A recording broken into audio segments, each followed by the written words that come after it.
बोलो कालिया मर्दन भगवान की। एक बड़ी रोचक कथा सुनाऊं आपको। राजस्थान में एक मंदिर है, उनका नाम है श्रीनाथ जी। हमारे गोवर्धन पर्वत पर आज से 550 वर्ष पूर्व प्रकट हुए श्रीनाथ जी का दिव्य स्वरूप उनको कहते हैं श्रीनाथ जी। वो गोवर्धन नाथ ही हैं, एक भुजा ऊपर दूसरी भुजा कमर पे, ऐसा सुंदर स्वरूप है गोवर्धन नाथ जी का। तो 550 वर्ष पहले वो मुगल आक्रांताओं की वजह से ब्रज छोड़ करके राजस्थान चले गए। तो वहीं श्रीनाथ जी के मंदिर में, ठाकुर जी के बगल में ही मंदिर में छोटे से इतने बड़े गोपाल जी विराजते हैं, अंगूठा के बराबर के लड्डू गोपाल। उनको कहते हैं नवनीत प्रिया। नवनीत कहते हैं मक्खन को, और प्रिय मतलब जो प्रेम करे, मक्खन के प्रेमी नवनीत प्रिया। सबसे कम अंक लाया तू परीक्षा में, देख उधर। तो नवनीत प्रिया जी जो हैं ये रसोई घर में जाके भोग लगाते हैं। मतलब मंदिर से इनका सिंहासन जाता है मंदिर की रसोई में, और वहां रसोई में पकवान जैसे ही बने जाते हैं वो सारे पकवान इनके सामने रखे जाते हैं, वहीं बैठ के पाते हैं ये प्रेम से। तो नियम वही होता है कि सामने पहले मीठा वस्तु रखो, उसके बाद थोड़ा नमकीन रखो, फिर दाल रखो, फिर चावल रखो, रोटी रखो, ऐसे ठाकुर जी का भोग सजाया जाता है। अच्छा, मंदिरों में तो थाली में भोग नहीं रखते, पूरी की पूरी कढ़ाई ठाकुर जी के आगे रख देते हैं और थाली अलग से रखते हैं। ठाकुर जी आपको जो बढ़िया लगे अपने अनुसार लेकर के पा लेना।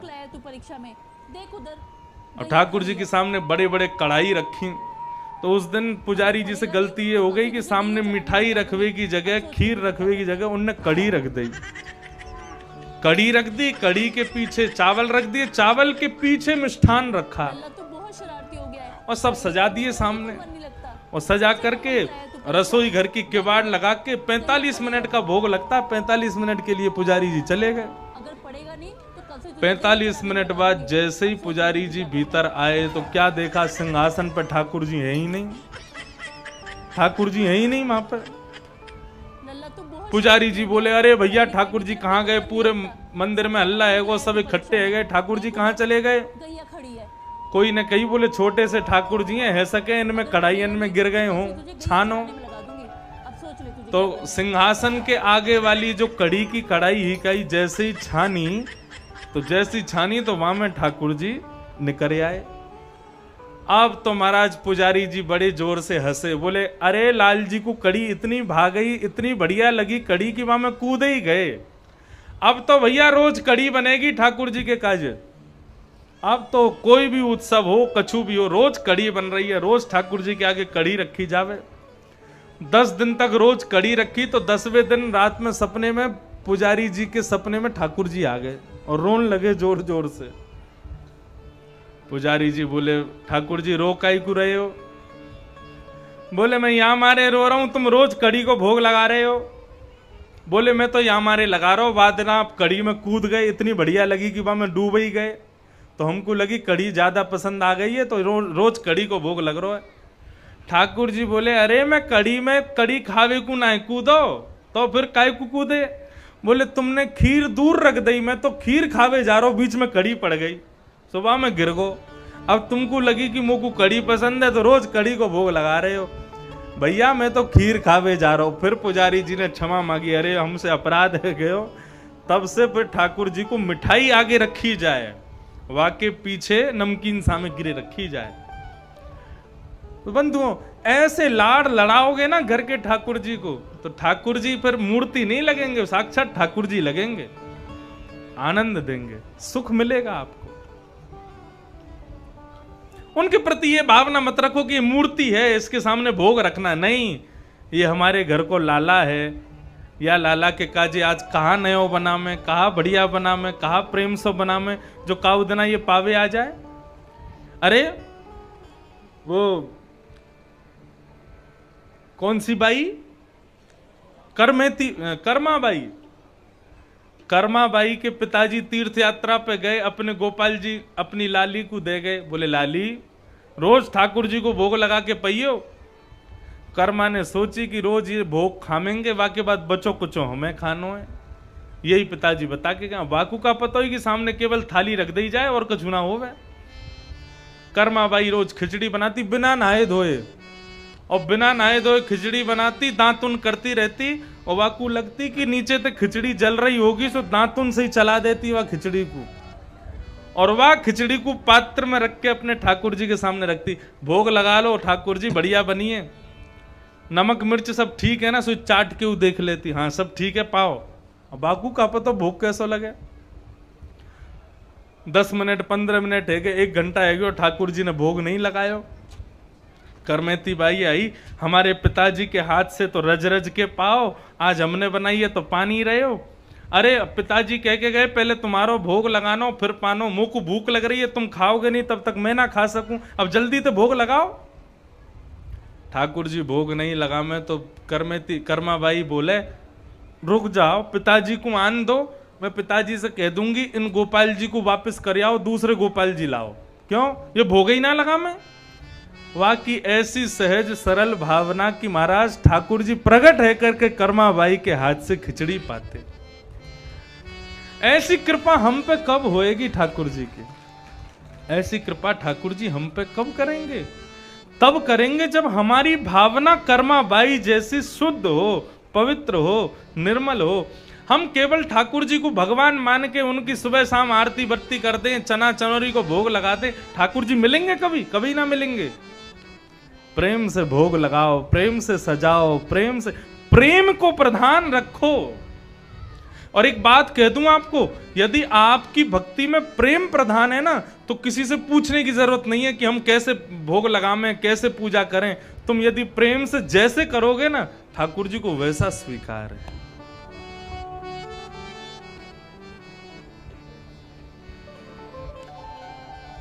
अब तो महाराज गर्गाचार्य जी ने खीर बनाई, और खीर बना करके अपने शालिग्राम भगवान के सामने धर दी।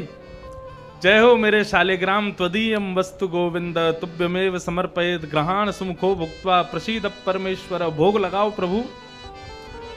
और गर्गाचार्य जी का एक नियम था, भोग ठाकुर जी के सामने रख के उसके बाद वो एक माला करते थे, और जब तक एक माला नहीं होती थी तब तक भोग नहीं उठाते थे। अब जैसे ही यहां पर गर्गाचार्य जी एक माला करवे के काजे बैठे, तो भीतर आंगन में खेल रहे ठाकुर जी खेलते खेलते रुक गए। बलराम जी बोले लाला कहा भयो, रुक काई को गयो? घुटमुन चलते हैं ठाकुर जी, अभी चलनो आवे ना है। ठाकुर जी मनी मन बलराम जी से बोले एक भगत आयो बाहर, माने बढ़िया खीर बनाई है, और खीर बना के अब भोग लगावे के काजे बुलाए रहो है। बढ़िया केसर डाली है, इलायची डाली है, बहुत सुंदर खीर बनाई है, अधोटा दूध में पकाई है, बढ़िया लग रही है। खूब सारी शक्कर डाली है, गुड़ डालो है, बढ़िया सुंदर, मुंह में पानी आ रहा हो मेरे तो। बलराम जी बोले तो लाला फिर इंतजार काहे को करो, जाओ जाके भोग लगाओ। ठाकुर जी बोले ठीक है अब ही जाऊं। अब तो घुटमुन चल के ठाकुर जी बाहर आए, और गर्गाचार्य जी की जो खीर बनी उनके ठाकुर जी की, वो उठा के ठाकुर जी पान लगे।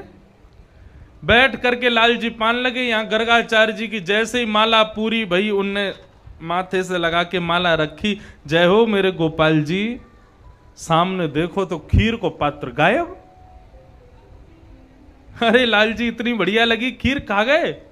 लेकिन तभी जैसे ही बगल में देखो तो बगल में पूरा मोह सुनो भयो खीर ते, और लाला बैठ करके खीर पा रहे हैं, नंद के लाला। गर्गाचार्य जी बोले राम राम राम, मेरे ठाकुर जी की खीर, मेरे ठाकुर जी को भोग झूठो कर दियो, पूरा भोग उठा करके यहीं झूठो करके खा लियो। अरे यशोदा जल्दी आ देख, तेरे लाला ने कहा कि ओ मेरे ठाकुर जी के भोग को झूठो कर दियो याने। यशोदा मैया दौड़ी दौड़ी आई, आकर के बोली बाबा क्षमा कर दो, छोटो लाला है, बाकू लगी होगी बढ़िया मीठी वस्तु है, या हमारे खा गए हो उठा के, बाकू अभी पता ना है कि भोग के बीच में उठा में ना है, आप क्षमा कर दो, गुस्सा मत होइयो।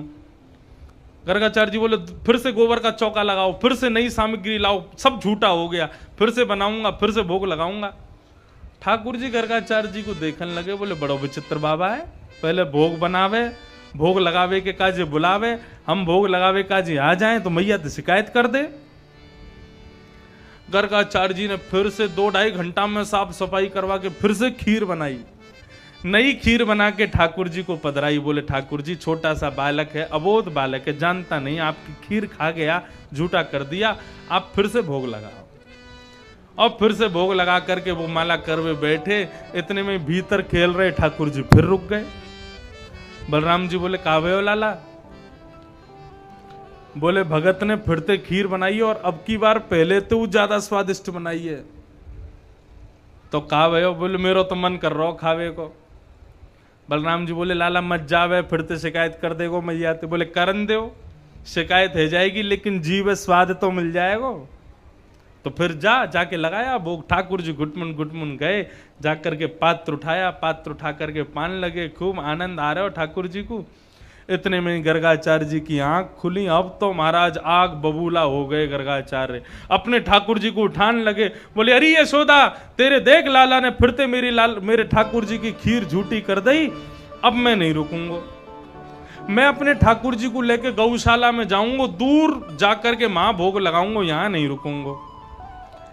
यशोदा मैया चरणन में गिर गई। बोले जैसे तैसे आप पधारे वृंदावन, हमारे घर को पवित्र करवे के काजे रुके भय हैं, या बालक की या लीला पे आप कोपित मत हो, नाराज मत हो प्रभु। वो तो बड़ी गरीमत मारो कि आपके शालिग्राम नहीं खाए हमारे लाला ने, नहीं तो ये तो भगवान को भी खा जाए। नंद बाबा शहद ते स्नान करामे, गीते स्नान करामे, तो याकू लगे कि शालिग्राम मीठो है गयो होगो, सोई आके मुंह में धर ले शालिग्राम में।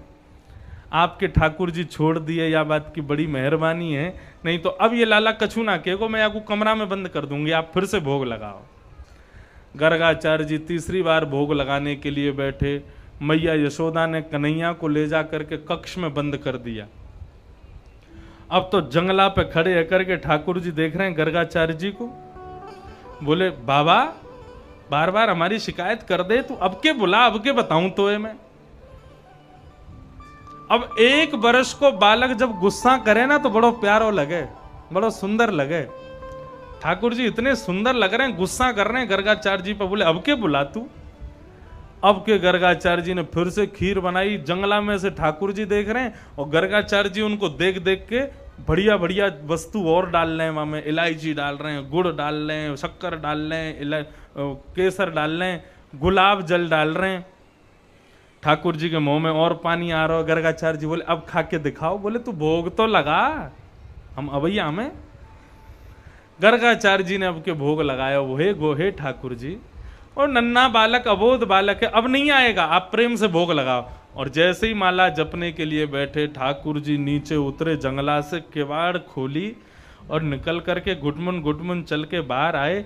और जैसे ही खीर को पात्र उठायो और जैसे ही पानो शुरू कियो, गर्गाचार्य जी के तुरंत नेत्र खुले। जैसे ही नेत्र खुले तो नन्हे से बाल कृष्ण प्रभु ने शंख चक्र गदा पद्म धारण करके चतुर्भुज रूप में दर्शन करा दिया। एक भुजा से स्वयं खीर खाने लगे, उसी भुजा से गर्गाचार्य जी को खीर खिलाने लगे। नन्हे से बालक की 4 भुजाएं प्रकट हो गईं। ये दृश्य देख करके गर्गाचार्य जी नतमस्तक हो गए, दंडवत हो गए। बोले प्रभु क्षमा कर दो, मैं आपके रूप को पहचान नहीं पाया।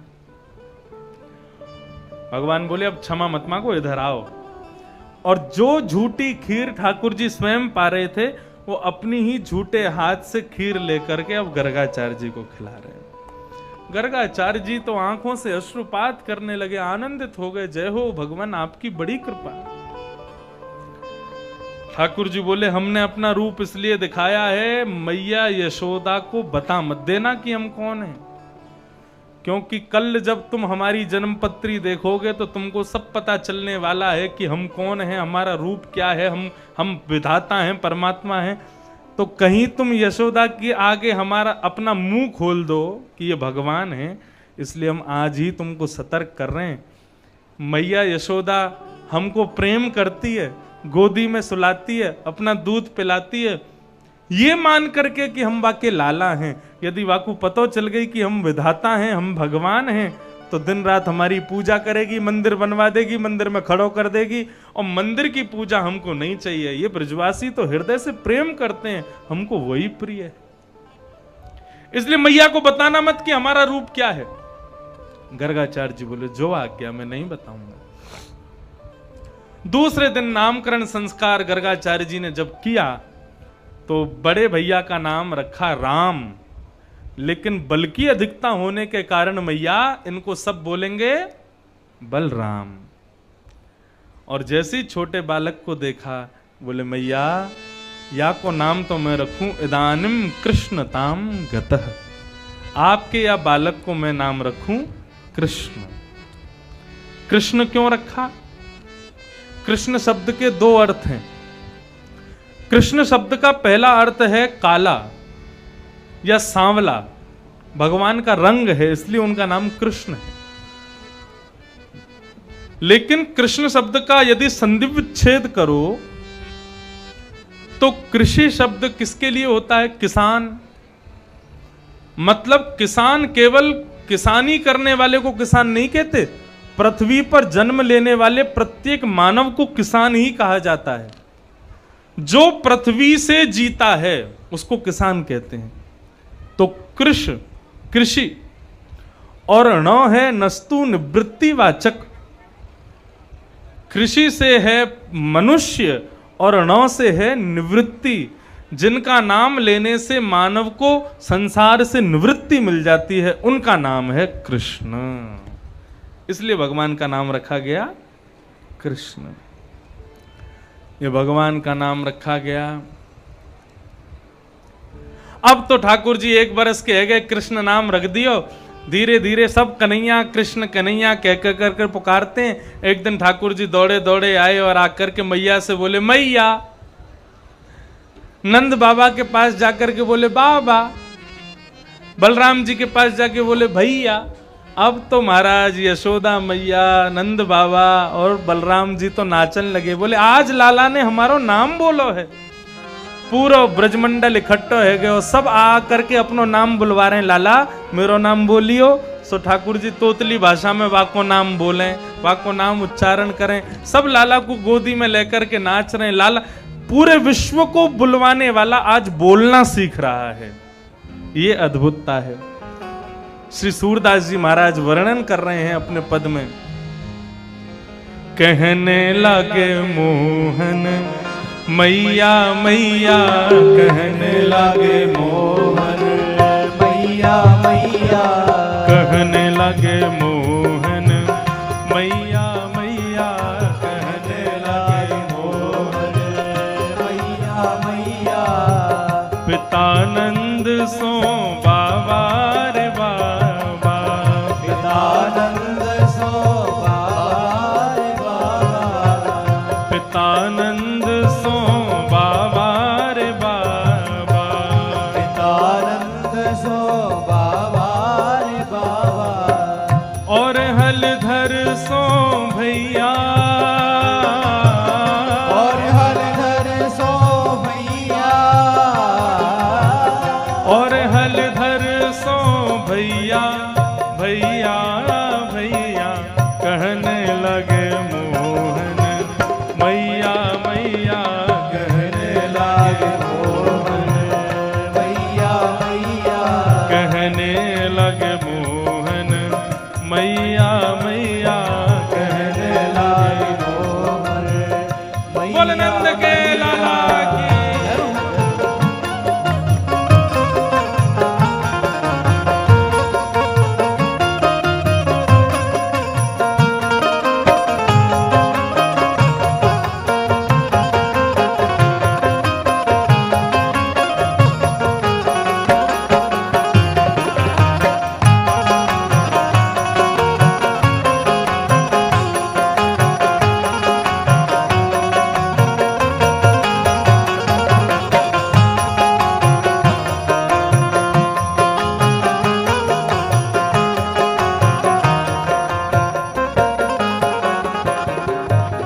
ऊंचे चढ़ चढ़ कहत यशोदा, ऊंचे चढ़ चढ़ कहत यशोदा, ऊंचे चढ़ चढ़ कहत यशोदा, ऊंचे चढ़ चढ़ कहत यशोदा। ले ले नाम कन्हैया, ले ले नाम कन्हैया,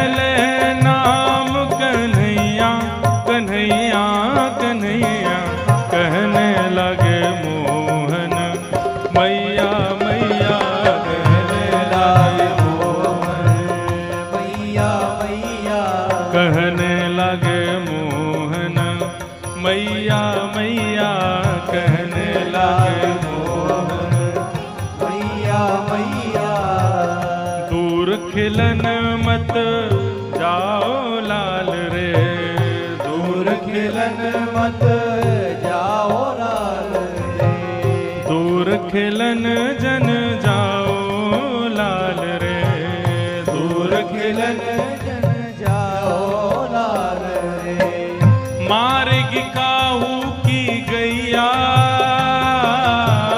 मार्ग काहू की गैया मार्ग काहू की गैया गैया गैया कहने लगे मोहन मैया मैया कहने लगे मोहन मैया मैया कहने लगे मोहन मैया मैया कहने लगे मोहन बोल नंद के लाला की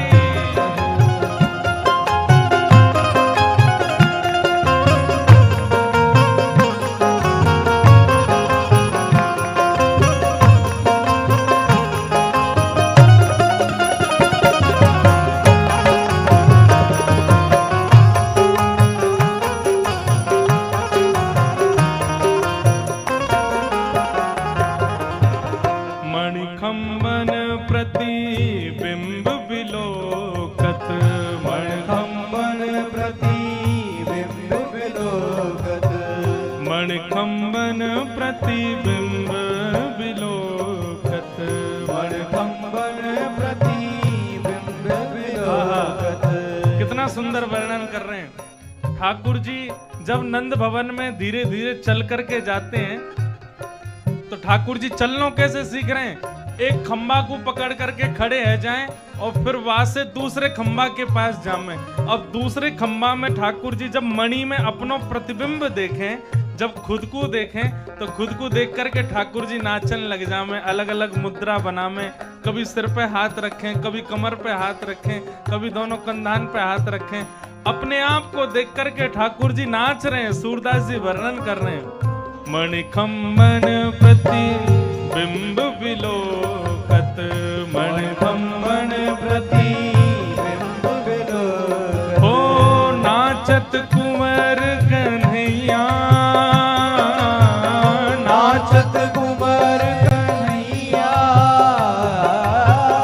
नाचत कुंवर कन्हैया कन्हैया कन्हैया कहने लगे मोहन मैया मैया कहने लगे मोहन मैया मैया कहने लगे मोहन मैया मैया कहने लगे मोहन मैया मैया ओ सूरदास प्रभु तुमरे दरस को सूरदास प्रभु तुम्हारे दरस को सूरदास प्रभु तुमरे दरस को सूरदास प्रभु तुम्हारे दरस को चरणन की बलि जैया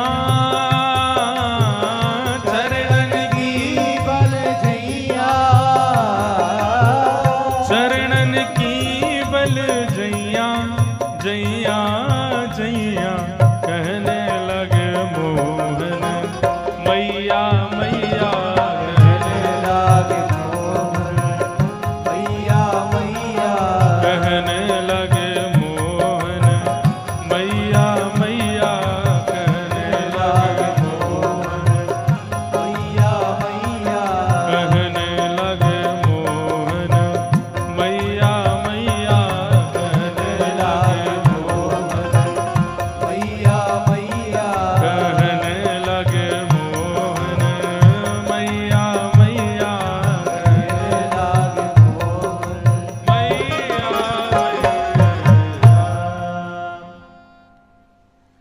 ऐसे महाराज जी ठाकुर जी धीरे धीरे मैया भैया बाबा कह के पुकार रहे हैं। अब लाल जी है गए 3 वर्ष के और जैसे ही 3 बरस के भये, अब तो महाराज ऐसी चौकड़ी भर के भागे, कभी या घर में, कभी वाह घर में, कभी कोई गोपी के पास, कभी कोई गोपी के पास। यशोदा मैया सुबेरे लाला को उठा के ब्यारू करा, नाश्ता करा दे, के बाद लाला को भोजन कहीं होवे, ब्यारू कहीं होवे। ऐसा ठाकुर जी आनंद कर रहे हैं। श्रृंग्यग्निड्यंश्च जल द्विज कंटके। श्री सुखदेव जी महाराज ने श्लोक के एक पद में ठाकुर जी के सारे ऊधम बता दिए। कैसो कैसो ऊधम मचा में ठाकुर जी। श्रृंगी गैयान के सींगन ने पकड़ ले, और एक सींग पे ठाकुर जी, दूसरे सींग पे बलराम जी। अब सींग को पकड़ के गैया के सिर को हिलाने लगे। जैसे ही गैया खड़ी है जाए तो दोनों लटक जामे। अब सींगन पे जब दोनों लटक जामे तो गैया उनको लेके भागे कहां पे, जहां गोबर को ढेर होवे। गैया भी खेले ठाकुर जी के संग, लेके जामे और जाकर के गोबर के ढेर के पास जाकर के, और गैयान के सींग में घी की और मक्खन की मालिश होवे रोज। तो चीकने चीकने सबरे सींग हैं गैयान के। ठाकुर जी जैसे पकड़े और गैया खड़ी है जाए तो ठाकुर जी को हाथ फिसलने लगे। इतने में गैया गोबर के ढेर के पास चली जावे। ठाकुर जी को हाथ जैसे ही छूटे तो गले गले गोबर में जाके ठाकुर जी गिर जामे। फिर के मैया बचैयो, अरे मैया मुंह निकारियो। मैया के लाला मुंह तो ऐसा लगे तो पूर्व जन्म को सूकर दिखे। कितनों नवाए दो, कितनों तैयार कर दो, कितनों सजाए दो, आके या गोबर में ही खेले। ठाकुर जी बोले हाँ मैया तो को ना पता, मैं पूर्व जन्म को सूकर हूं, पहले बरा बन के आया हूं मैं, अब कृष्ण बन के आया हूं। श्रृंगी अग्नि से खेलते हैं। चूल्हे में जलती हुई लकड़ी को निकाल करके और फिर बलराम जी के पीछे भागेंगे। ला मेरी गेंद दे, ते मेरी गेंद चुराई। बलराम जी फिर गेंद दे दें। ऐसे ऐसे ऊधम मचा में श्रृंगी अग्नि ड्यमष्टि। ड्यमष्टि गलीन में जो कुकर सूकर डोले कहाँ हैं, ठाकुर जी इनके पीछे भाग के दौड़ के और बंदरन को और कुकरन को पकड़ करके उनके ऊपर बैठ जामे और फिर उनके मुंह को खोलें। फिर उनके दांत गिने कितने दांत हैं आके, और फिर बाद दांत को गिन के नीम की दांतन तोड़ के लामे, बंदर के मुंह में नीम घुमा दें, बंदर को दांतन कराए दें। श्रृंगी अग्नि ड्यमष्टि जल में खेलते हैं, नदी में कूद जाते हैं। फिर मैया से कहते हैं मैया बचाइयो। यशोदा मैया आवेगी, लाला मुंह को हाथ पकड़ा अपनो। जैसे मैया को हाथ पकड़े तो मैया को भी खींच लें, फिर वही नदी में मैया को भी कुदा दें। द्विज ब्राह्मणों के साथ में खेलते हैं ठाकुर जी। कैसे खेलते हैं ब्राह्मणन के संग? पूजा खेल खेलें ठाकुर जी सब अपने ग्वाल बालन के संग में। खूब सारे पत्ता सूखे इकट्ठो करके वहां में आग लगा दें और फिर चारों तरफ ग्वाल बाल बैठ जामे और सूखे सूखे चूरा बना के सूखे पत्तान को, और फिर ठाकुर जी कहें अब जब मैं कहूँ स्वाहा तो सबरे डाल दी हूँ। बोले हाँ ठीक है। ऐसे मंत्र बोलेंगे उल्टो सीधो, स्वाहा सबरे डाले में स्वाहा। सब बालक पूछें लाला या हवन करबे तो का होएगो? बोले मलूक सी छोरी ते ब्याह है जाएगो हम सबन को। ऐसा ठाकुर जी ऊधम मचा में। एक ग्वाला बोले लाला हम लोग यज्ञ हवन तो कर रहे हैं, लेकिन जब तक ब्राह्मण भोजन नहीं कराएंगे तब तक हवन पूरा ना मानो जाए। भगवान बोले ठीक है आज ब्राह्मणों को निमंत्रित करे आओ। सब ब्रजवासी गए ब्राह्मणों के पास। ग्वाल बाल ब्राह्मणन के पास गए और जाके बोले अरे भैया आज भोजन मत बनवाइयो घर में। बोले क्यों? बोले आज हमारे लाला ने यज्ञ कियो है और वह यज्ञ की प्रसादी पावे के काजे आपको आनो है। अब सब ब्राह्मण मनी मन सोचें, बोले नंद भवन में भोजन है, इसका मतलब 2-4 सामग्री नहीं 56 प्रकार की सामग्री बनेंगी। और हम कितनों मना करते रहे, नंदरानी यशोदा जबरदस्ती बहुत सारो खवाए दें, तो भैया कहा करेंगे? बोले आज दोपहर को भोजन मत करो और सवेरे को नाश्ता मत करो, सीधे रात में ही भोजन पाएंगे। घरवारी तो कहती ही बोली अरे सुनो, बोले हाँ बताओ, बोले आज भोजन मत बनाइयो। बोले क्यों? नंद बाबा के यहाँ प्रसादी है, भोजन है। घरवाली बोले अरे तो फिर बढ़िया है, डिब्बा ले जाइयो, हमको भी ले आइयो, हम भी वही पालेंगे। बोले हाँ वो तो लानो ही पड़ेगा, खिलाई इतना दे कि कछु सामान बांध के लानो पड़े। अरे सुनो तो, बोले हाँ नेक नमक को पानी दो। बोले नमक को पानी क्यों चाहिए? बोले भाई पीवे तो भूख और ज्यादा तेज है जाए, शाम को जामेंगे सो बढ़िया रोटी सब्जी मालपुआ और महाराज क्या बढ़िया बढ़िया सामग्री बने नंद भवन में, तो वो पाके आमेंगे। अब तो ब्राह्मण सुबह से नमक को पानी पी रहे हैं, ऐसी भूख लग रही है महाराज तेज। इतने में ही शाम को समय भयो, ब्राह्मणन में नेक नेक छान घोट लई, तो भूख और ज्यादा तेज है गई। अब जैसे ही नंद भवन पहुंचे, पीलो पीलो चंदन लगा के इत्र लगा करके सब ब्राह्मण देवता पहुंच गए। नंद रानी यशोदा ने जैसी देखी इतने सारे ब्राह्मण पधारे, नीचे आके सबको प्रणाम कियो। बोले आज मेरे द्वार पर इतने सारे ब्राह्मण देवता पधारे, मैं सबन को प्रणाम करूं। बोले मैया खुशी रहो, अब तो सहन न है रही, जल्दी पवाओ। यशोदा मैया बोली कहा पवाओ? मैया आज तुम्हारे यहाँ यज्ञ भयो ना, हमको आमंत्रण आयो कि वह यज्ञ की प्रसादी पावे के काजे ब्राह्मणन को आनो है, तो हम सब तो आए हैं भाई के मारे। मैया जोर से हंसी, बोले मेरे यहाँ कोई यज्ञ ना भयो, मेरे यहाँ कोई प्रसादी ना है, आप लोगन को कोई ने गलत समाचार दे दियो है। चलो अब सब लोग लौट जाओ, जब हवन होएगा यज्ञ होएगा तब हम बुला लेंगे। ब्राह्मण देवता तो आंखन में आंसू आ गए। बोले मैया हम सवेरे ते भूखे प्यासे, सुबह ते नमक को पानी पी रहे हैं कि इतनी भूख लगे कि रात रात को उड़ामेंगे बढ़िया प्रेम से, और तो और हम तो अपनी ब्राह्मणीन ते मना कर आए कि आज भोजन मत बनाइयो। मैया ऐसा मत करो हमारे संग, हमको निमंत्रण मिलो तो भोजन तो पवानो पड़ेगा। मैया बोली अच्छा एक बात बताओ, तुमको निमंत्रण दियो कौन ने? बोले तुम्हारो लाला आयो नेक सो नंद को, वो कन्हैया आयो, कन्हैया आके कह के गयो हवन भयो, बाकी प्रसादी पाने आनो है, हम तो यही मारे आए हैं। मैया बोली अच्छा ठीक है, भोजन की व्यवस्था तो मैं देखूं, कछु ना कछु कर दूंगी, लेकिन पहले तुम्हारे यजमान है तो देखूं कहाँ है, जाने तुम बुलाए हो। नंद भवन के पीछे ठाकुर जी अपने ग्वाल बालन के संग खेल रहे। इतने में ही यशोदा मैया, अच्छा कोई 10-15 ब्राह्मण नहीं थे, 100-200 ब्राह्मण थे, सबको लेकर के मैया पहुंच गई। लाला ओ कन्हैया यहां पे आ। जैसे ही मैया ने देखी, जैसे ठाकुर जी ने देखी मैया बुला रही है, और मैया के पीछे सबरे ब्राह्मण देवता वही ब्राह्मण आ गए जिनके यहां सुबेरे गए हम। ठाकुर जी ने अपने मधुमंगल सखा को हाथ पकड़ो, बोले मधुमंगल? बोले हाँ देखियो। बोले कहा भयो? बोले ये तो सच में आ गए सबरे, हम तो झूठे को न्योता दे के आए इनको, हमें क्या पता ही सांची को आ जाएंगे। मधुमंगल बोलो अब लाला क्या करें? बोले अब पिटाई होगी मेरी, लेकिन मैं अकेलो नहीं पिटूंगा, तू भी चल मेरे संग, तू भी खाइयो मैया ते 2-4 थप्पड़। भैया बैठ जाओ, अब कथा चल रही है, बाद में कर दियो। हाँ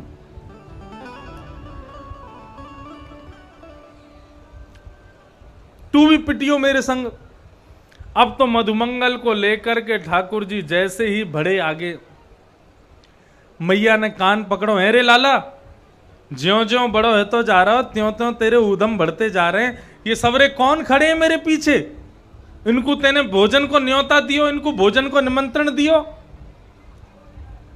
ठाकुर जी ने ब्राह्मण देवतान के मुखमंडल को देखो, सबन के मुंह सूख रहे भूख के मारे।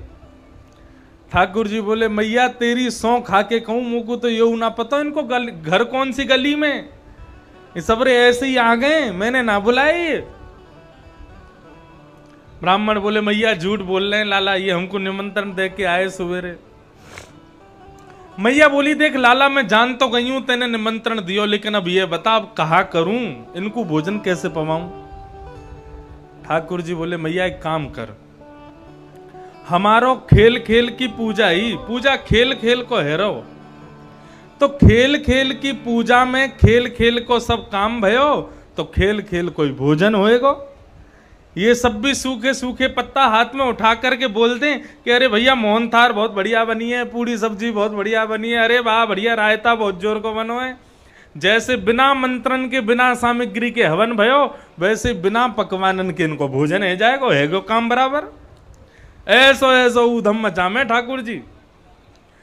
अब तो महाराज ठाकुर जी सब ग्वाल बालन के संग खेलें। ठाकुर जी बोले एक बात बताओ रे भैया, सबरे हम गोकुल में रहे, मैं और दाऊ दादा तो ऐसे हट्टे तगड़े, तुम सबरे इतने पतरे पतरे काईकू हो? सब ग्वाल बाल बोले लाला तोकू तो बढ़िया माखन मिश्री खावे को मिले, हमको थोड़ी मिले। ठाकुर जी बोले क्यों, तुमको क्यों ना मिले? गोकुल में इतनी सारी गैया, हर घर में गैया है, क्यों ना मिले तुमको? ग्वाल बाल बोले लाला मथुरा को राजा कंस है ना, वहां ने सब ब्रजवासीन पर प्रतिबंध लगा रखो है, कोई भी अपने घर में गौरस रख ना सके, जितनो मक्खन घी दही दूध सब होवे ना वहां में से नेक हम रख सकें, बाकी को सब हमको मथुरा भेजनो पड़े कर के रूप में, टैक्स के रूप में।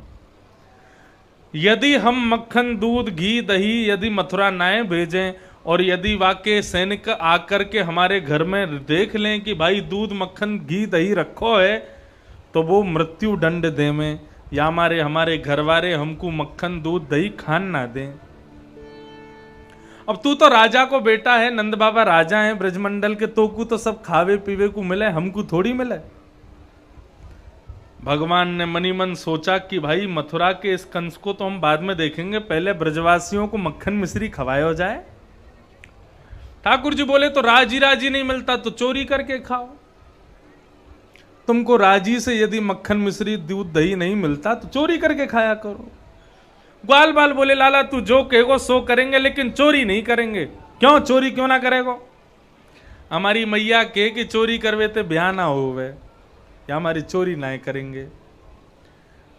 ठाकुर जी बोले ऐसो पतर पूछरा सो बनो रेगो, ऐसो पत्रो दुबरो रेगो, तो तेरो ब्याह ना होएगो, नेक्स्ट शरीर बना ले तब ब्याह होएगो तेरो। और यदि कल से तुम लोग हमारे संग चोरी नहीं करोगे तो फिर तुम लोग अपनी मंडली अलग रखो, मैं और दाऊ दादा अलग रहेंगे। जैसे ही अलग हवे की बात करी तो ग्वाल बाल बोले लाला तू जो कहेगो सो करेंगे, लेकिन तू हमसे दूर मत जावे। ठाकुर जी बोले तो फिर कल से चोरी शुरू। अब तो महाराज ठाकुर जी घर घर में जामे, जा घर ते मक्खन मिल जावे वहीं ते पामे। कोई ऊंचे छींके पे लगो हो तो में डंडा मार के नीचे तो फोड़ के खा ले। कोई घर में जामे नीचे ग्वाल बाल खड़े हो में, वाके ऊपर 4 ग्वाल बाल, वाके ऊपर 3 ग्वाल बाल, सबके ऊपर ठाकुर जी, और फिर माखन खामे नीचे सबन को खवामे, और स्वयं खामे सो खुआमे, मरकान भोक्षण बंदरन को भी खवामे। मरकान भोक्षण विभजति सचेन नात्रिभांडम भिनत्ति। और इतना ही नहीं करते हैं, कहीं बचा कुछ जैसे पेट भर गयो सबन को, अब माखन बच गयो तो भगवान बोले अब ये बचो भयो माखन मथुरा कंस के पास में जावेगो तो कहा करूं, नात्रिभांडम भिनत्ति, वह बचे भय माखन की मटकी को भी फोड़ दे में। किसी भी प्रकार से मथुरा चला नहीं जाए मक्खन। वास्तव में ठाकुर जी ने चोरी इसीलिए की कि ये सद वस्तु माखन है, ये असद कंस के पास में नहीं जानी चाहिए, इसलिए ठाकुर जी चोरी कर रहे हैं। ठाकुर जी जानते हैं कि कल को सब मुंह को चोर कह के बुलाएंगे, लेकिन मेरे ब्रजवासीन के काजे, मेरी गौ माता की सद वस्तु के काजे यदि मैं चोर कहलाऊं तो वो को राजी है, लेकिन मैं मथुरा नहीं जान दूंगा। सब गोपी ने जाकर के महाराज यशोदा मैया से शिकायत कर दी, तो यशोदा मैया ने लाला पकड़ लिए, बोले लाला तू चोरी करे, मुंह को ऐसी खबर मिली है। ठाकुर जी बोले मैया ना ही सबरी झूठ बोल रही है, मैं चोरी ना करूं, सब प्रमाण दे दिए मैया ने। बोले सबने प्रमाण दिए, सबूत दिए कि तू चोरी करे। तो ठाकुर जी कहने लगे, बोले मैया मैं चोरी ना करूंगा, लेकिन मेरी एक बात मान ले तू। क्या कह रही हैं?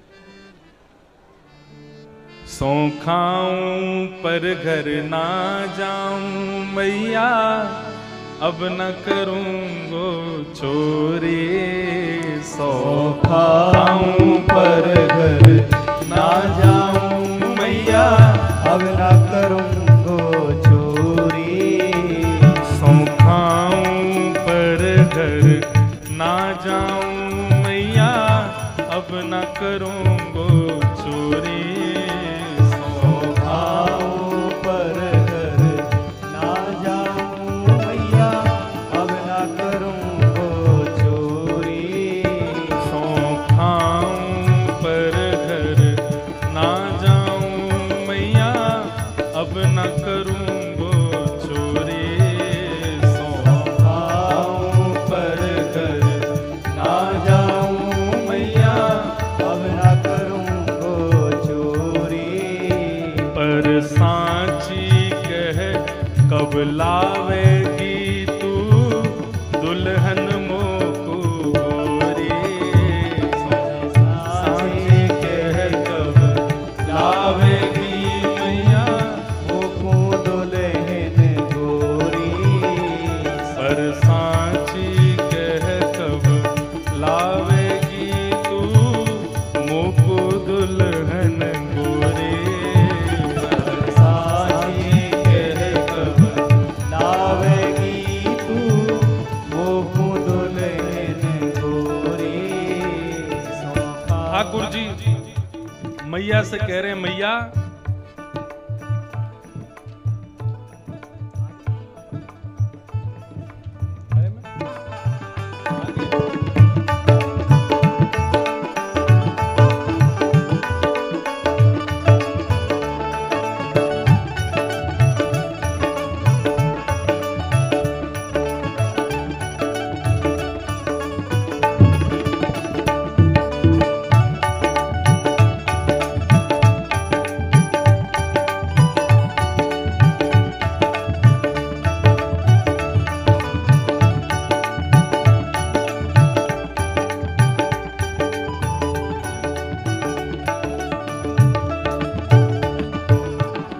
ठाकुर जी मैया से कह रहे हैं, मैया मैं ना करूंगा चोरी। सौ खा के कह रहा हूं, सौगंध खा के कह रहा हूं, लेकिन तू मोकू एक वचन दे। बोले कहा?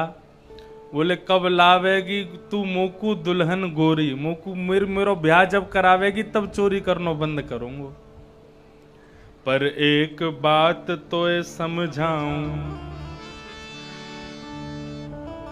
बलदाऊ संग न ले जाऊं। मैया लेकिन एक बात मेरी सुन ले, जब ब्याह करवे जाऊंगा ना तो दाऊ दादा संग में ना लेके जाऊंगा। बोले क्यों ना लेके जाएगो?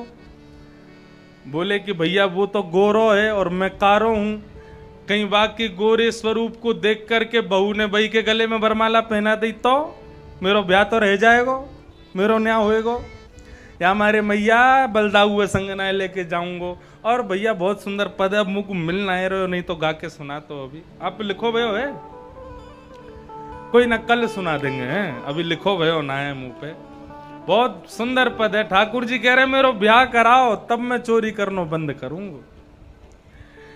ऐसे ठाकुर जी की ये मधुर चोरी की लीला बताई गई। लेकिन वास्तव में ठाकुर जी ने मक्खन चोरी ना कियो है, ठाकुर जी ने तो ब्रजवासीन को मन चोरी कियो है। ठाकुर जी मन को चुरा रहे हैं। मक्खन माखन, माखन में जो ख है ना बीच को, वो कहा है खोट। वह खोट को यदि तुम माखन से निकाल दो तो बचेगो का? मन बचेगो बस। यदि खोट हमारे भीतर से निकल जाए तो मन बचेगो। वह मन को ठाकुर जी हटा चुराए लें, वह को अपनाए लें। ऐसे ठाकुर जी ने ब्रजवासीन को मन चुरायो। अद्भुत ठाकुर जी की लीलाएं बताई गईं। एक दिन सवेरे सवेरे यशोदा मैया दही बिलोए रही, इतने में ठाकुर जी आए और दोनों भुजान के बीच में आके खड़े है गए और मैया से बोले मैया एक बात बता। बोले कहा बताऊं? बोले तो को अपनो पूत प्यारो है कि दूध प्यारो है? यशोदा मैया बोली मुँह को तो मेरो लाला प्यारो है, मुँह को दूध प्यारो थोड़ा ही है। तो मैया फिर एक काम कर, अपनी गोद में मुंह को लिटा करके मुंह को अपना दूध पिवा। 4 वर्ष के है गए कन्हैया, लेकिन अबऊ मैया को ही दूध पीवे और मैया की गोद में लेट करके मैया को दूध पीने लगे। बंधुओं, इतने में ही सामने अंगीठी पे जो गैया का दूध औंट रहा था, उसने मन में विचार किया कि आज ठाकुर जी मेरा भोग नहीं लगाएंगे, आज ठाकुर जी मुझे स्वीकार नहीं करेंगे, और यदि आज ठाकुर जी मुझे स्वीकार नहीं करेंगे तो मैं जीवित रह करके क्या करूं। और अंगीठी पे पक रहे उस दूध ने स्वयं को नष्ट करना शुरू कर दिया। उफन करके वो दूध बाहर आकर के गिरने लगा। जैसी मैया ने देखा कि सामने दूध उफन रहा है, बाहर आ रहा है, तो ठाकुर जी को दूर पटक करके मैया गई और बात दूध को संभालने लगी। ठाकुर जी इतने में खड़े है गए, मैया झूठ बोले मोते कि मुँह को मेरो लाला प्यारो है, और बात दूध को देख के मुँह छोड़ के पटक के भग गई बा के पास। तू मैया अभी मेरे रूप को ना है जाने, बड़े बड़े योगी, बड़े बड़े तपी, बड़े बड़े तपस्वी योगी मेरे दर्शन के काजे 3-3 युगन तक तपस्या करें, तब भी मेरो एक क्षण को दर्शन होवे, और मैं तेरे यहाँ लाला बन के आया हूं, तेरे संग खा रहा हूं, पी रहा हूं, सो रहा हूं, आनंद कर रहा हूं, तू मेरे मूल को ना समझ पा रही है।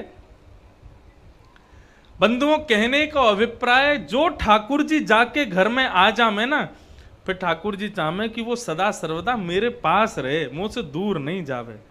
एक तो मैं तेरे घर में आयो और तू मुंह को अकेलो छोड़ के चलो जाए। लोग बाग शादी में जामे और अपने घर में तालो लगा जाएं, ठाकुर जी को अलमारी में बंद कर जाएं और उनके सामने सूखे चना चनोरी धर जाएं। ठाकुर जी हम तो जा रहे हैं मालपुआ खावे, तुम चना चनोरी ते काम चलाइयो। ऐसे ठाकुर जी कभी मिलेंगे? अपने ठाकुर जी को सदा अपने संग रखो। भक्त दूर होवे वो ठाकुर जी को प्रिय नहीं है। हमारे छोटे से लाल जी हैं, हमारे संगी चले। अभी हम भिंड में रुके हैं तो भिंड आए हुए हैं। आप पूछोगे तो 4 घंटा के काजे आप यहाँ कथा करवे आओ, वो क्या करें? अरे 4 घंटा उनके सबरे ग्वाल वाल वहीं प्रकट है जाएं। माँ उनकी गैया बछड़ा बछिया हाथी घोड़ा सब उनके सामने रखे रहें। जैसे हम किवाड़ बंद करके आवे सोई ठाकुर जी प्रकट है जाएं, गैया प्रकट है जाएं, बछड़ा प्रकट है जाएं, ग्वाल बाल पर माँ ऊधम मचावे सबरे। कभी बिस्तर पे कूदें, कभी सोफा पे कूदेंगे, पूरे कमरा में ऊधम मचावेंगे। जैसे ही हम वापस पहुंच जाएंगे सोई फिर से अपने सिंहासन पे बैठ जाएंगे। तो 2-4 घंटा के काजे ठाकुर जी को ऊधम को समय मिल जावे या हमारे कथा में आ जाए। हम अपने ठाकुर जी को कथा में ना लेके जावे। जो लोग टीवी पे कभी कथा सुनते हो वो कभी देख लियो, कभी कथा में हमारे ठाकुर जी नाम है, बहुत कम। क्यों? क्योंकि वही 4 घंटा ही तो मिले उन्हें ऊधम मचावे को। अब जा रहे होंगे, खकोर रहे होंगे, कहाँ धरो है, कछु मीठो धरो है, का कछु नमकीन धरी है, का बिस्किट कहाँ धरे हैं, सब खोल रहे होंगे। और जैसे ही यहाँ कथा की आरती होवेगी सोई सबनते बोलेंगे ए मधुमंगल वगैरह सब रे हो भैया, जो जो फैलायो सब व्यवस्थित कर दो। क्यों? आ रहा होगो लौट के। ये सब भाव है।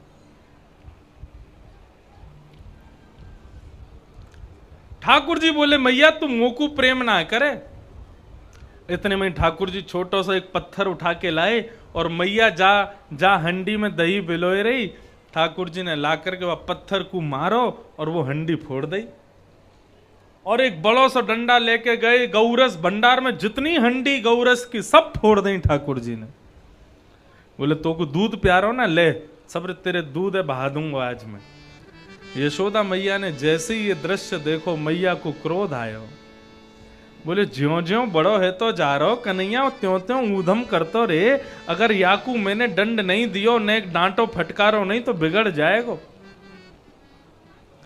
लालनाथ बहुवो दोषात ताड़नाथ बहुवो गुणा, तस्मात् पुत्रम च शिष्यम च ताड़ेत न तु लाड़ेत। शास्त्राज्ञा करते लाड़ करने में बहुत ज्यादा दोष होते हैं और ताड़ना करने में बहुत ज्यादा गुण होते हैं। इसलिए चाहिए पुत्र और शिष्य के लिए माता पिता ज्यादा लाड़ ना करें, ताड़ना करके रखा करें। थोड़ी थोड़ी ताड़ना करते रहोगे तो बालक बिगड़ेंगे नहीं। यशोदा मैया पीछे पीछे दौड़ रही है, छड़ी लेके आगे आगे ठाकुर जी दौड़ रहे हैं। आज तो कुछ छोड़ूंगी नहीं, ज्यो ज्यो बड़ो है तो जा रहा ऊधम करता रे, आज तो कुछ छोड़ूंगी नहीं, आज तो को अच्छे से हाथ दिखाऊंगी। ठाकुर जी आगे आगे दौड़ रहे हैं, मैया पीछे पीछे दौड़ रही है। एक जगह जाके ठाकुर जी को पकड़ लियो और ला करके ऊखल से बांध दियो। 3 बार तो ठाकुर जी बंधे ही नहीं, रस्सी छोटी पड़ जाए बार बार। इतनी बड़ी बड़ी रस्सी मैया लेके आवे, लेकिन जैसे ही बांधवे को बैठे सोई रस्सी छोटी पड़ जाए। ठाकुर जी मानो मैया को बता रहे हो, मैया मैं विधाता हूं, मुंह को कोई बांध ना सके। लेकिन जैसे ही मैया के मुखमंडल पर पसीने देखे, ठाकुर जी ने प्रश्वेत के बिंदु देखे, श्रमित होती हुई मैया को देखा, तो ठाकुर जी प्रेम आतुर हो गए। और जैसे ही प्रेमातुर ठाकुर जी हुए, सोई रस्सी बंध गई और ठाकुर जी उकल से बंध गए। मानो भक्त के हृदय में जब तक प्रेम प्रकट नहीं होगा तब तक वो भक्त ठाकुर जी को बांध नहीं सकता। ठाकुर जी मानो ये बता रहे हो कि मुझे यदि कोई बांध सकता है तो केवल प्रेम पाश में बांध सकता है। प्रेम की रस्सी से मैं बंधता हूं, उसके अलावा मुझे कोई बांध नहीं सकता। ठाकुर जी बंध गए। अब मैया तो वहां से चली गई, ठाकुर जी धूप में खड़े हैं। इतने में ठाकुर जी को लगी आगे 2 वृक्ष खड़े हैं यमलार्जुन के, इनके नीचे जाके न छाया में खड़े हो जाऊं, तो खिसक खिसक के ठाकुर जी आगे गए। यमलार्जुन वृक्ष 2 निकल रहे थे, बीच में थोड़ी जगह थी। ठाकुर जी उनके बीच से जैसे ही निकलने लगे, ठाकुर जी के अंग का स्पर्श होते ही दोनों वृक्ष टूट करके गिर गए और कुबेर के पुत्र नलकुवर और मणिग्रीव दोनों उस वृक्ष में से प्रकट हो गए। प्रकट होकर के उन्होंने भगवान की स्तुति गाई। वाणी गुणानुकथने श्रवणो कथाया, हस्तौ च कर्म सुमनस्तव पादयोर्नः, स्मृत्यां शिरस्तव निवास जगत् प्रणामे, दृष्टि सतां दर्शनेस्तु भवत्तनूनाम्। नल कुंवर मणिग्रीव भगवान की स्तुति गा रहे हैं। हे प्रभु, हम पर ऐसी कृपा कर दो कि हमारी वाणी आपके गुणान वादों को गाया करे,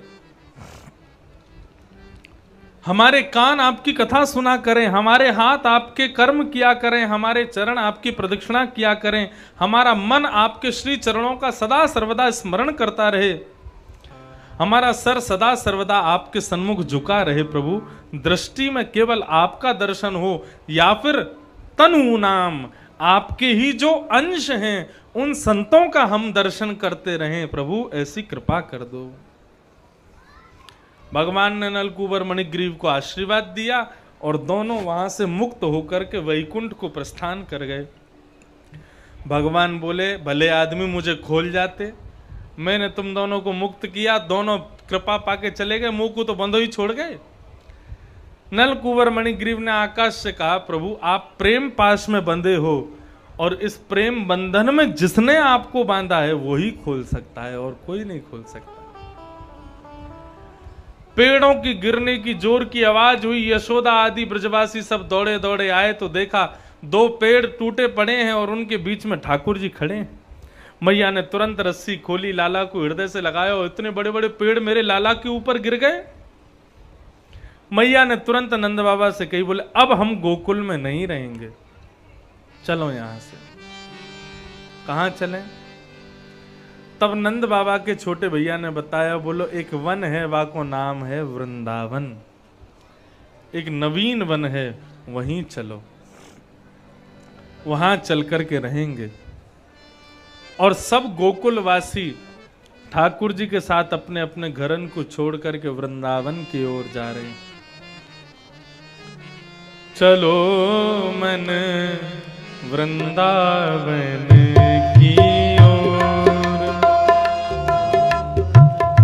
वृंदावन की ओर, चलो मन वृंदावन की ओर, चलो मन वृंदावन की ओर, चलो मन वृंदावन की ओर, चलो मन वृंदावन की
वृंदावन में यमुना किनारा, वृंदावन में यमुना किनारा, नाचत नंद किशोर,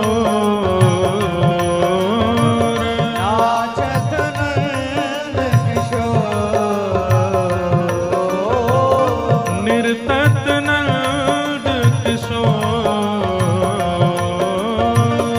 निर्तत नंद किशोर। चलो मन वृंदावन की ओर, चलो मन वृंदावन की ओर। चलो मन वृंदावन की ओर, चलो मन वृंदावन की वृंदावन की ओर, वृंदावन की ओर। वृंदावन की ओर, वृंदावन की ओर।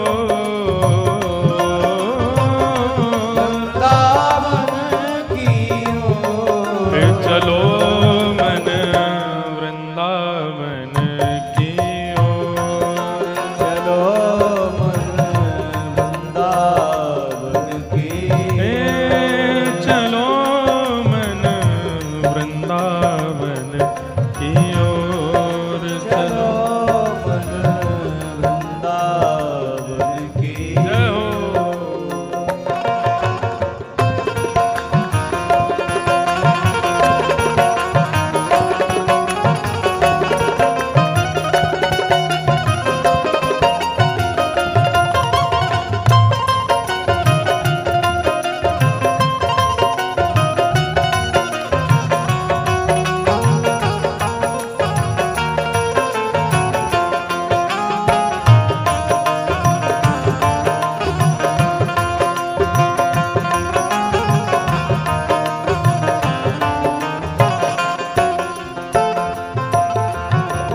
जहाँ विराजत राधा रानी, जहाँ विराजत राधा रानी, जहाँ विराजत राधा रानी, जहाँ विराजत राधा रानी, नटवर नंद किशोर,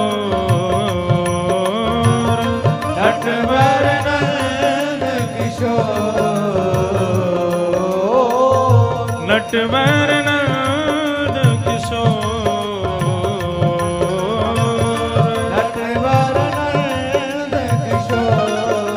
चलो मन वृंदावन की ओर, चलो मन वृंदावन की चलो मन वृंदावन की ओर, चलो मन वृंदावन। गाओ सब लोग, वृंदावन वृंदावन वृंदावन रहो रे, वृंदावन वृंदावन वृंदावन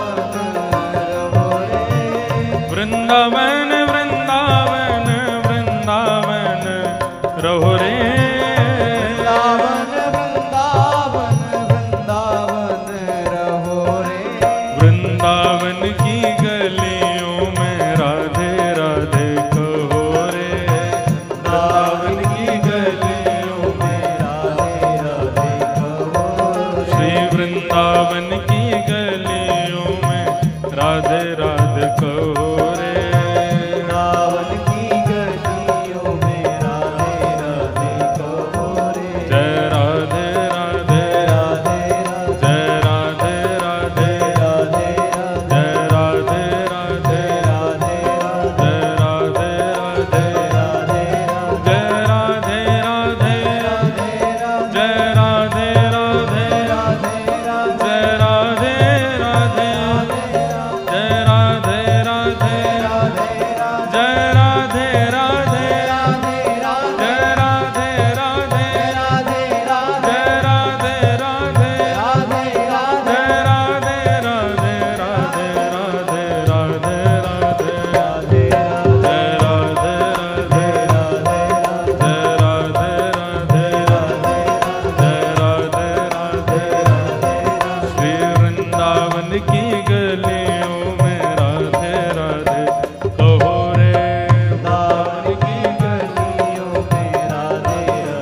वृंदावन की गलियों में राधे राधे कहो रे।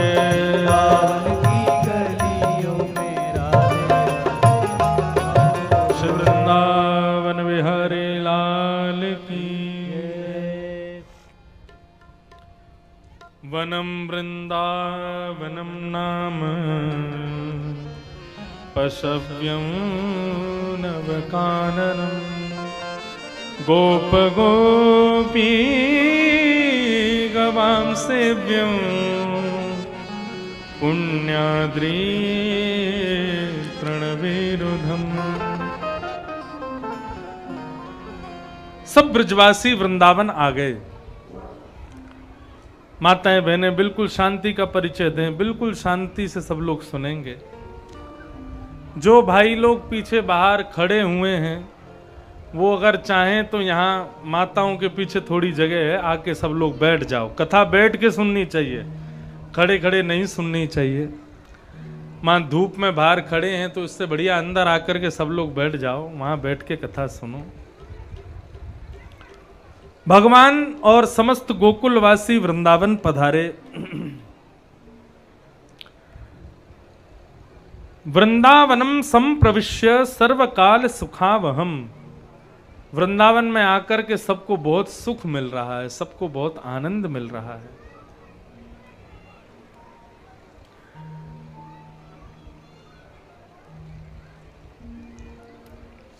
वृंदावन आकर के ठाकुर जी रहने लगे। एक दिन ठाकुर जी ने अघासुर का वध किया। अघासुर एक अजगर सांप के रूप में आया था। इतना विशाल मुख खोल लिया कि लोग सब ग्वाल वालों को लगने लगा कोई गुफा है। अंदर प्रवेश कर लिया तो जैसे ही अंदर प्रवेश किया उसने अपना मुख बंद कर लिया, विष उगलने लगा मुख में।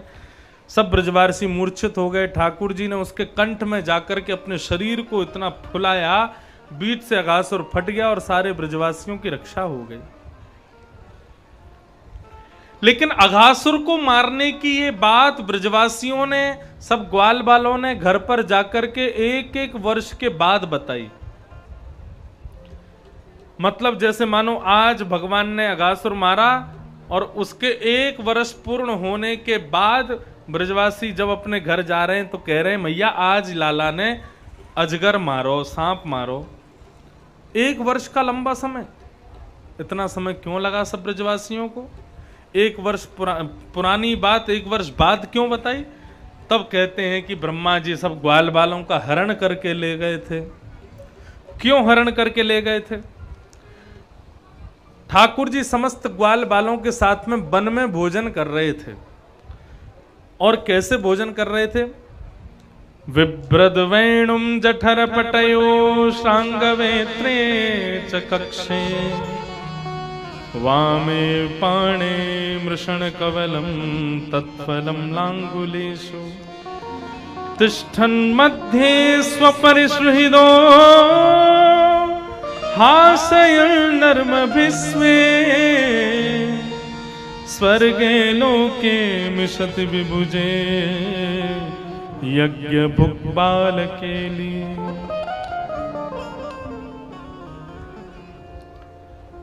ठाकुर जी वन में भोजन कर रहे हैं। कितनी सुंदर छवि है ठाकुर जी की। एक कांख में तो ठाकुर जी ने वंशी दबा रखी है, दूसरी कांख में ठाकुर जी ने गैया बुलाने वाली श्रृंगी दबा रखी है। और वामे पाणौ मृषण कवलम तत्फलम लांगुलीषु, अपने वाम हस्त कलम में बीच में तो चटनी रखी है, हरी चटनी, और उंगलियों के बीच में अलग अलग अचार लगा रखे हैं। आम का अचार, टेंटी का अचार, नींबू का अचार, मिर्च का अचार, ऐसे उंगलियों के बीच में अचार है और बीच में यहाँ चटनी है। और अपने दाहिने हाथ में रोटी को गोल गोल उसको बना करके एक रोटी खाते हैं, फिर एक अचार चाटते हैं, फिर दूसरी रोटी खाते हैं, फिर दूसरा अचार चाटते हैं, फिर तीसरी रोटी खाते हैं। ऐसे ठाकुर जी वन भोज कर रहे हैं। ऐसी मधुर दर्शन करके सब देवता भी आनंदित हो रहे हैं। लेकिन ब्रह्मा के हृदय में यह संशय प्रकट हुआ कि ये भगवान नहीं हो सकते। यज्ञ भोक्ता भगवान इतनी पवित्रता का ध्यान रखते हैं, इतना सब कुछ पवित्रता से खाते पीते हैं, और यहां पे ऐसे बिल्कुल कुछ भी जो मुंह में आ रहा है सब लेते जा रहे हैं। ये भगवान नहीं है। जैसे ये भावना प्रकट हुई ब्रह्मा की, तो ब्रह्मा जी ग्वाल बालों को हरण करके ले गए। भगवान कहीं दूर गए थे किसी बछड़ा बछिया को लेने, इतने में ही लौट के आए तो देखा सब ग्वाल बाल कोई भी नहीं है। भगवान ने तुरंत नेत्र बंद करके देखा तो पता चला कि ब्रह्मा ने सब किया है। भगवान बोले अच्छा, हमारी परीक्षा। माताएं बहनें थोड़ी शांत हो जाएं, थोड़ा निवेदन है हाथ जोड़ करके, बिल्कुल शांति का। बीच में माताएं बहुत बात कर रही हैं, थोड़ी शांति का परिचय दें, कथा सुने ध्यान से। ब्रह्मा जी सब ग्वाल बालों का हरण करके चले गए। ठाकुर जी ने सब ग्वाल बालों का रूप धारण स्वयं कर लिया, और जितने ग्वाल बाल हरण किए ब्रह्मा ने सब बन करके भगवान घूमने लगे। भगवान सबका रूप धारण करके घूमने लगे। अब 1 वर्ष बाद जब ब्रह्मा को लगा कि वो बहलूपिया कृष्ण अब रो रहा होगा अपने ग्वाल बालों की याद में, जाके देखूं उसको। जैसे ही ब्रह्मा जी आए नीचे, तो जितने ग्वाल बालों को हरण करके ऊपर ले गए थे वो सब नीचे घूम रहे थे। ब्रह्मा जी बोले माए बाप, ये तो बहुत बड़ा अपराध हो गया हमसे, हमने तो बहुत बड़ा गलत कर दिया। ये तो जितने ग्वाल बाल हरण किए सब यहां प्रकट हो गए, इसका मतलब तो ये भगवान है। लेकिन भगवान ने एक लीला की, ब्रह्मा जी जैसे ही पृथ्वी पर देखने के लिए आए कि ग्वाल बाल हैं कि नहीं, इतने में ही स्वयं श्री कृष्ण ब्रह्मा का रूप धारण करके ब्रह्मलोक चले गए, और ब्रह्मा जी के द्वारपालों से कह गए यदि कोई दूसरा बहलूपिया हमारे जैसे दिखने वाला ब्रह्मा आवे तो मार पीट के भगा देना उसको। अब ठाकुर जी तो भीतर ब्रह्मा बन के बैठ गए। असली ब्रह्मा पहुंचे, असली ब्रह्मा पहुंचे तो द्वारपालों ने किवाड़ लगा दी। द्वारपालों ने दरवाजे बंद कर दिए। बोले कौन हो तुम? बोले हम ब्रह्मा हैं। कौन हो क्या पूछते हो? बोले अरे तेरे जैसे ब्रह्मा बहुत देखे हमने, हमारे असली ब्रह्मा तो भीतर बैठे हैं, तू भाग यहां से। पूरी वृत्तांत जब बताया तब ब्रह्मा जी ने स्वीकार कर लिया कि मैं नकली ब्रह्मा हूं। बोले असली वही हैं जो भीतर बैठे हैं, एक बार मुझे उनका दर्शन करा दो। बोले रुक जा, पूछ के आते हैं। भीतर जाके पूछा, बोले ठाकुर जी वो नकली ब्रह्मा खड़ा है बाहर, क्या करना है? बोले लेके आओ। जैसे ही ब्रह्मा जी भीतर प्रवेश किए तो सबको तो भगवान ब्रह्मा के रूप में दिख रहे थे, लेकिन ब्रह्मा को भगवान साक्षात नारायण के रूप में दिख रहे थे। जैसे ही दर्शन किया, चरणों में प्रणाम करते हुए क्षमा मांगने लगे। बोले प्रभु मुझे क्षमा कर दो। नौमिड्यते प्रभु पुषेटडिदंबराय गुंजावतं सपरिपेच्छल सन्मुखाय वन्यस्त्रजे कवलवेत्र विशाल वेणु लक्ष्मश्रिये मृदुपदे पशुपांकजाय। स्तुति गाई ब्रह्मा जी ने भगवान की, लेकिन भगवान ने उनको क्षमा नहीं किया। और भगवान समस्त ग्वाल बालों को लेकर के ब्रह्मलोक से पुनः पृथ्वी पर आए तो सबको पता ही नहीं चला कि हम मूर्छित हो गए थे, हमारा हरण हो गया था। सबने आज जाकर के अपने अपने घरों में बताया कि मैया लाला ने सांप मारो, जबकि मारा 1 वर्ष पहले था। ऐसी ये लीला हुई। ठाकुर जी धीरे धीरे बड़े पौगंड अवस्था में प्रवेश कर गए। 6 वर्ष से 10 वर्ष के बीच की आयु को पौगंड अवस्था कहते हैं। ठाकुर जी अब गैया चराने के लिए जाते हैं, और जब गैया चरा करके लौटते हैं तो गायों की धूल में धूसरित होकर के आते हैं। मैया उनकी आरती उतारती, ऐसी मधुर स्वरूप ठाकुर जी का सब दर्शन करते हैं। धेनुकासुर एक गधे के रूप में राक्षस आया, भगवान ने बलराम जी के द्वारा धेनुकासुर का वध करवाया। क्यों करवाया? बड़ी सुंदर कथा है। ठाकुर जी को अब नींद नहीं आती रात में। क्यों? बोले यमुना में एक नाग प्रवेश कर गया, उसका नाम है कालिया नाग। जब तक उसको यमुना से भगा नहीं देंगे तब तक हमको चैन नहीं पड़ेगा। लेकिन कालिया नाग को कैसे भगा में? क्यों? हमारे जो बड़े भैया हैं बलराम जी, ये भी शेष नाग हैं, शेष नाग के अवतार हैं। अब इनके सामने दूसरे नाग को मारेंगे तो ये देख नहीं पाएंगे, हमको मारने नहीं देंगे। एक नाग दूसरे नाग को मारने देगा? कभी नहीं मारने देगा। ऐसा क्या करें कि किसी दिन खेल में ये हमारे साथ नहीं जावें तो हम कालिया नाग को मारें। तभी ग्वाल वालों ने कहा कि लाला एक बगीचा है, वहां में एक राक्षस रे, वहां को नाम है धेनुकासुर, वो गधा के रूप में है। हम लोग वहां खेलवे जामे तो वो हमको दुलत्ती मारे, लाला तू वहां को मार दे। ठाकुर जी बोले हमने सबरे राक्षसन को मारवे को ठेका ले रखो है का? एक आध राक्षस को बलराम जी से मरवाओ। बलराम जी बोले हाँ हाँ कितना बड़ा राक्षस लियाओ, हम तो छोटे मोटे राक्षस हैं, पूतना आदि हमारे लाला को दे दें, बड़े राक्षस आएंगे तो हम मारेंगे। बलराम जी को लगा कि आज हम राक्षस मारने जाएंगे तो जैसे राक्षस को लाला मारता है तो पूरा ब्रजमंडल कंधे पर लेकर के घूमता है लाला को, सब जय जयकार करते हैं, कृष्ण कन्हैया लाल की जय, नंद के लाला की जय। ऐसे सब लोग मेरी भी जय जयकार करेंगे जब मैं राक्षस मार के आऊंगा। लेकिन ठाकुर जी ने एक बड़ा सुंदर खेल रचा, श्री दामा को संग में भेजा। बोले काम करो। क्या? बोले जैसी धेनुकासुर को ये मार देना, तुम पूरे ब्रजमंडल में आके ये हल्ला मत मचाना कि बलराम जी ने राक्षस मारा, तुम ये कह देना बलराम जी ने गधा मारा, बस। बोले उससे क्या होगा? बोले उससे ये होगा कि भाई गधा मारा, ये सुनकर के कोई इनकी प्रशंसा तो करेगा नहीं, सब हंसी उड़ावेंगे और ये हमसे नाराज हो जाएंगे। ये नाराज होके कल हमारे संग घूमने नहीं जाएंगे, कल ही कालिया नाग को हम मार देंगे। और ऐसा ही हुआ। धेनुकासुर का वध करके जैसे बलराम जी लौटे तो श्रीदामा आगे आगे जय जयकार करता हुआ चल रहा है, बलराम जी की जय हो, बोल नंद के लाला की जय हो, बोल रोहिणी नंदन कने बलराम की जय हो। बलराम जी फूले नहीं समा रहे हैं, बोले आज हमारी आरती होगी, माला पहनाएंगे, ब्रजवासी खूब पुष्प वर्षण करेंगे, हमने राक्षस मारो। लेकिन श्री दामा इतने में ही चौकड़ी भर के आगे भागो और पहले ही जाके सबंत बोले बलराम जी आ रहे हैं। बोले तो का गधाए मार के आ रहे हैं और सबंत यूं कह रहे हैं मैंने राक्षस मारो है। तो जैसे ही बलराम जी वृंदावन में आए तो गोपियां सब घूंघट कर करके हंसने लगी। बलराम जी बोले हंस क्यों रही हो, हमारी आरती उतारो, माला पहनाओ, पुष्प वर्षा करो, हमने राक्षस मारो। सब गोपियां बोली अरे बातन ने मत बनाओ, हम सब जाने तुमने गधा मारो, तुमने कोई राक्षस थोड़े ही मारो। इतनी हंसी उड़ाई बलराम जी की तो बलराम जी यशोदा मैया से जाके बोले मैया मुझको सब पतो, ये हंसी मेरी कौन ने करवाई है? बोले कौन ने करवाई?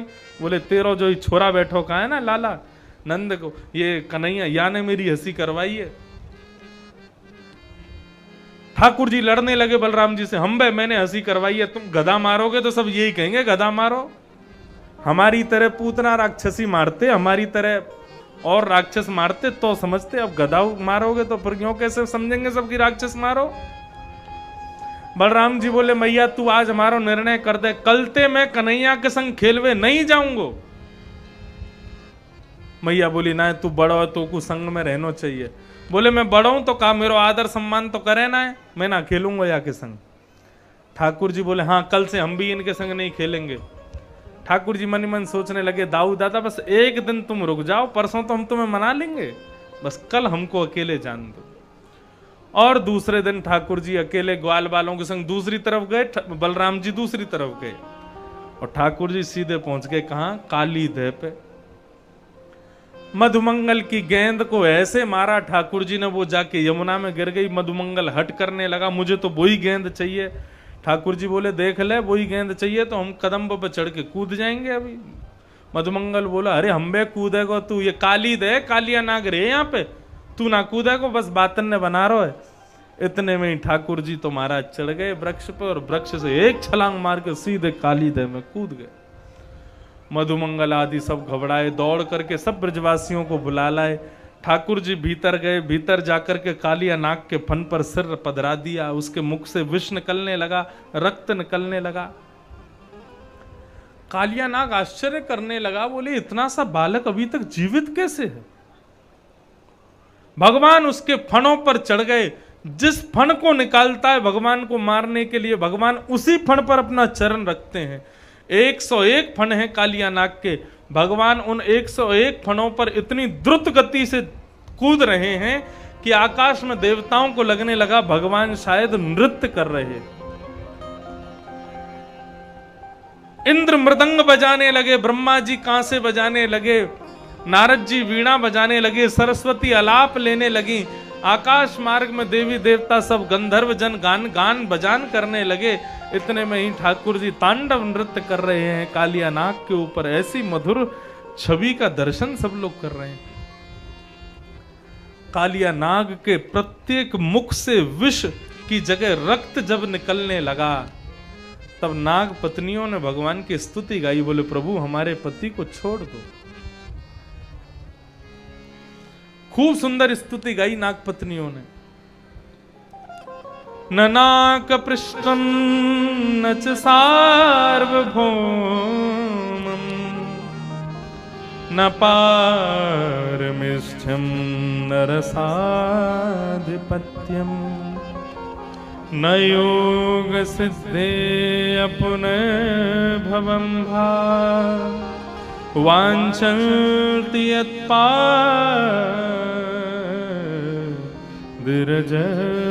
प्रपन्ना। हे प्रभु हमें कुछ नहीं चाहिए, बस सदा सर्वदा के लिए आपके चरण जो हैं इनका चिन्ह हमारे मस्तिष्क पर बना रहे, ऐसी कृपा कर दो। तो नागों के फणों पर जो चिन्ह बने हैं वो ठाकुर जी के श्री चरण हैं। वांछन्ति यत्पाद रजप प्रपन्ना, हमें केवल आपके चरण रज सिर पर बनी रहे, ऐसी कृपा कर दो। ऐसा कहा, भगवान कालिया नाग के ऊपर से नीचे कूद गए और कालिया नाग को कहा कि हमारी यमुना जी छोड़ के तुम चले जाओ। बोले कहाँ जाऊं? बोले प्रभाषित क्षेत्र में चले जाओ। और इस प्रकार कालिया नाग यमुना छोड़ करके प्रभाषित क्षेत्र में चला गया। बोलो कालिया मर्दन भगवान की।